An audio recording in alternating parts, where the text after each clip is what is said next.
Hello दोस्तों, तो स्वागत है आपका हमारे online study channel Pohar study point पर। तो दोस्तों, हमने एसएसजीडी एग्ज़ाम के लिए टॉप 25 जीके जीएस के अति महत्वपूर्ण प्रश्नों की सीरीज शुरू की थी, जिसमें हमने 8 मॉडल टेस्ट पेपर सॉल्व कर लिए। तो आज हम 9वां मॉडल टेस्ट पेपर सॉल्व करेंगे। तो वीडियो आपके लिए बहुत ही यूजफुल होने वाला है, तो वीडियो को ज़रा भी स्किप ना करें। तो वीडियो को शुरू करते हैं। पहला सवाल है, भारत में पहली बार किस गवर्नर जनरल के समय में तार और रेल सेवा आरंभ की गई थी? वेरी मोस्ट इम्पोर्टेंट क्वेश्चन है। तो इसका उत्तर होगा लॉर्ड डलहौजी। तो भारत में पहली बार किस गवर्नर जनरल के समय में तार और रेल सेवा आरंभ की गई थी? तो आपको कहना है लॉर्ड डलहौजी के समय में तार और रेल सेवा आरंभ की गई थी। ठीक है, अगला देखते हैं कि स्वामी दयानंद सरस्वती ने प्रथम आर्य समाज की स्थापना 1875 में कहाँ की थी? तो आपका सही जवाब होगा ए, बम्बई में। ठीक है, आर्य समाज की स्थापना कहाँ की थी? बम्बई में। ठीक है, किसने की थी ये भी पूछा जा सकता है, तो आपको याद रखना है स्वामी दयानंद सरस्वती ने की थी और 1875 में की थी। और कहाँ की थी? बम्बई में। अगला देखते हैं कि दिल्ली के सुल्तान का पद संभालने से पहले बलबन किस सुल्तान का प्रधानमंत्री था? तो आपका उत्तर होगा नसीरुद्दीन। ठीक है, दिल्ली के सुल्तान का पद संभालने से पहले बलबन किस सुल्तान का प्रधानमंत्री था? तो आपका उत्तर होगा नासिरुद्दीन। ठीक है, अगला है कि द्वैध शासन किस गवर्नमेंट ऑफ इंडिया एक्ट द्वारा लागू किया गया था? ये वेरी मोस्ट इंपॉर्टेंट क्वेश्चन है। एसएसजीडी एग्जाम के लिए बहुत ही मोस्ट इंपॉर्टेंट क्वेश्चन है कि द्वैध शासन किस गवर्नमेंट ऑफ इंडिया एक्ट द्वारा लागू किया गया? तो आपको कहना है कब किया गया? 1919 में। ठीक है, क्या किया गया? द्वैध शासन किस गवर्नमेंट ऑफ इंडिया एक्ट द्वारा लागू किया गया? तो आपको कहना है 1919। ठीक है, अगला है कि रिक्टर स्केल का प्रयोग किसके मापने में किया जाता है? ये भी वेरी मोस्ट इम्पोर्टेंट है, क्योंकि हर क्वेश्चन रिपीटेड है, हर क्वेश्चन। लेकिन जो मैं आपको बता रहा हूँ वेरी मोस्ट है, वो तो पढ़ने ही चाहिए। और हर मॉडल टेस्ट पेपर को आपको ध्यान से पढ़ना है। ठीक है, तभी आप एसएसजीडी एग्ज़ाम को क्रैक कर पाओगे। ठीक है, हर प्रश्न को गहराई से समझो। अगर आपने देख ही लिया ना, मन से देख ही लिया, तो आपको इसका आंसर पता चल जाएगा और परीक्षा में आप भी घबराओगे नहीं। ठीक है, तो रिक्टर स्केल का प्रयोग किसके मापने में किया जाता है? तो भूकंप के झटके मापने में। रिक्टर स्केल का प्रयोग किसके मापने में किया जाता है? तो आपको याद रखना है भूकंप के झटके मापने के लिए किया जाता है। अगला है कि शुष्क बर्फ निम्नलिखित में से किससे तैयार की जाती है? तो आपके ऑप्शन है ए, कार्बन डाइऑक्साइड, बी, नाइट्रोजन, सी, ऑक्सीजन, या डी, उपयुक्त में से कोई नहीं। तो आपको याद रखना है कार्बन डाइऑक्साइड। ठीक है, शुष्क बर्फ निम्नलिखित में से किससे तैयार की जाती है? तो कार्बन डाइऑक्साइड से। अगला है खाद्य ऊर्जा को हम किस इकाई में माप सकते हैं? खाद्य ऊर्जा को हम किस इकाई में माप सकते हैं? तो आपको याद रखना है किस इकाई में? कैलोरी में। ठीक है, खाद्य ऊर्जा को हम किस इकाई में माप सकते हैं? तो आपको याद रखना है कैलोरी में। अगला है कि फारसी ग्रंथ आईने अकबरी की रचना किसने की थी? वेरी मोस्ट इंपॉर्टेंट क्वेश्चन है कि आईने अकबरी की रचना किसने की थी? ये फारसी ग्रंथ है। ठीक है, तो आपको याद रखना है अबुल फजल की रचना का नाम क्या है? आईने अकबरी। और किस भाषा में रचित है? फारसी। अगला देखते हैं कि भारत में मौद्रिक नीति कौन बनाता है? भारत में मौद्रिक नीति कौन बनाता है? तो आपका उत्तर होगा भारतीय रिजर्व बैंक। भारतीय रिजर्व बैंक क्या बनाता है? मौद्रिक नीति। ठीक है, अगला देखते हैं कि अल्पकालिक सरकारी प्रतिभूति पत्र को क्या कहा जाता है? अल्पकालिक सरकारी प्रतिभूति पत्र को क्या कहा जाता है? तो आपको याद रखना है ट्रेजरी बिल। ट्रेजरी बिल किसे कहा जाता है?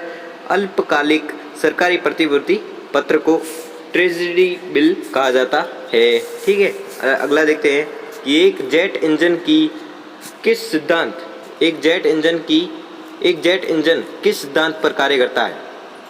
तो आपका सही जवाब होगा रैखिक संवेग संरक्षण। रैखिक संवेग संरक्षण एक जेट इंजन के सिद्धांत पर कार्य करता है। ठीक है, अगला देखते हैं कि स्वयं को दूसरा सिकंदर कहने वाला सुल्तान कौन था? वेरी मोस्ट इंपॉर्टेंट क्वेश्चन है कि स्वयं को दूसरा सिकंदर कहने वाला सुल्तान कौन था? तो आपको याद रखना है बी अलाउद्दीन खिलजी। अलाउद्दीन खिलजी अपने आप को सिकंदर कहने वाला सुल्तान था। अगला है कि किस संविधान संशोधन द्वारा मतदान की आयु 21 वर्ष से घटाकर 18 वर्ष कर दी गई थी? तो आपको याद रखना है ए 61वां संविधान संशोधन अधिनियम 1992 के तहत मतदान की आयु 21 वर्ष से घटाकर 18 वर्ष की गई थी। तो आपको याद रखना है, ये भी मोस्ट इम्पोर्टेंट है। अगला देखते हैं कि यदि दूध से क्रीम अलग कर दी जाए तो दूध का घनत्व क्या होगा? ठीक है, तो आपका उत्तर होगा ए घट जाएगा। यदि दूध से क्रीम अलग कर दी जाए तो दूध का घनत्व घट जाएगा। ठीक है, अगला देखते हैं कि लोकतंत्र जनता के लिए जनता द्वारा शासन है। यह कथन किसका? ये भी वेरी मोस्ट इम्पोर्टेंट क्वेश्चन है, क्योंकि ये बहुत बार पूछा जाता है, हर एग्जाम में पूछा जाता है कि लोकतंत्र जनता के लिए जनता द्वारा शासन है, यह किसका कथन है? तो आपको याद रखना है अब्राहम लिंकन का। आपको ये भी पूछा जा सकता है अब्राहम लिंकन का क्या कथन है? तो आपको याद रखना है लोकतंत्र जनता के लिए जनता द्वारा शासन है। ठीक है, अगला देखते हैं कि निम्नलिखित में से किस स्थान पर उपग्रह प्रक्षेपण केंद्र अवस्थित है? निम्नलिखित में से किस स्थान पर उपग्रह प्रक्षेपण केंद्र स्थित है? तो आपको याद रखना है श्रीहरिकोटा में। श्रीहरिकोटा में क्या है? तो उपग्रह प्रक्षेपण केंद्र स्थित है या अवस्थित है। ठीक है, अगला देखते हैं कि निम्न में से कौन सा ग्रह पृथ्वी से निकटतम दूरी पर स्थित है? निम्न में से कौन सा ग्रह पृथ्वी से निकटतम दूरी में स्थित है? तो आपको पता ही होगा कि शुक्र ग्रह है जो पृथ्वी के निकटतम स्थित है। ठीक है, अगला देखते हैं कि टीका किसकी रोकथाम के लिए नहीं दिया जाता? ये भी वेरी मोस्ट इम्पोर्टेंट है कि टीका किसकी रोकथाम के लिए नहीं दिया जाता है। तो आपको ये पता होना चाहिए। तो किसकी रोकथाम के लिए नहीं दिया जाता? तो कैंसर के रोकथाम के लिए टीका नहीं दिया जाता है। ठीक है, अगला देखते हैं 19वां प्रश्न है कि डीएनए में पाई जाने वाली शर्करा का नाम क्या है? डीएनए में पाई जाने वाली शर्करा का क्या नाम है? तो आपका उत्तर होगा एक्सोज डीएनए में पाई जाने वाली शर्करा का नाम है। ठीक है, अगला देखते हैं कि पृथ्वी से टकराने वाला पराबैंगनी विकिरण किसके अवशय के कारण होता है? तो पृथ्वी से टकराने वाला पराबैंगनी विकिरण किसके अवशय के कारण होता है? तो आपको याद रखना है कि किसके अवशय से होता है? तो आपको याद रखना है ओजोन। पृथ्वी से टकराने वाला पराबैंगनी विकिरण किसके अवशय से होता है? तो आपको याद रखना है ओजोन के कारण। अगला है कि CAD किसका सूचक है? CAD किसका सूचक है? तो आपको याद रखना है कंप्यूटर ऑटोमेटिक डिकोड का CAD सूचक है। अगला है यूनेस्को का मुख्यालय कहाँ है? ये भी वेरी मोस्ट इंपॉर्टेंट क्वेश्चन है, क्योंकि SSC के हर एग्जाम में ये पूछा जाता है कि ये यूनेस्को का मुख्यालय कहाँ है, कि बहुत बार पूछा गया है। तो आपको याद रखना है कहाँ पर है? मॉस्को। और मॉस्को कहाँ है? तो आपको याद रखना है रूस कहाँ है? तो ये भी याद रखना है यूरोप में और एशिया में, दोनों में। लेकिन मॉस्को किधर है? ये यूरोप और एशिया दोनों में फैला हुआ है, लेकिन मॉस्को कहाँ है वो आपको याद रखना है यूरोप में मॉस्को है। ठीक है, और रूस की राजधानी है। तो यूनेस्को का मुख्यालय कहाँ स्थित है? तो आपको याद रखना है मॉस्को में। अगला देखते हैं कि संविधान का संरक्षक किसे माना जाता या किसे माना गया है? तो आपका सही जवाब होगा उच्चतम न्यायालय को संविधान का संरक्षक माना गया है।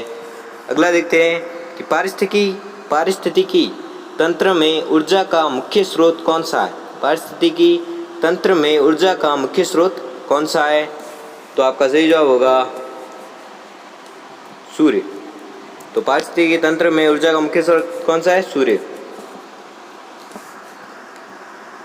अगला है 15 वर्ष की आयु में राष्ट्रमंडल खेलों में स्वर्ण पदक जीतने वाला पहला निशानेबाज कौन है? वेरी मोस्ट इंपॉर्टेंट क्वेश्चन है, नोट करते जाइए कि 15 वर्ष की आयु में राष्ट्रमंडल खेलों में स्वर्ण पदक जीतने वाला पहला निशानेबाज कौन है?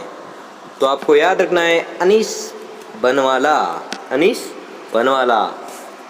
और हमें यह भी बताओ कि आपने कितने 25 में से कितने प्रश्न सही किए, यह हमें कमेंट में बताएं।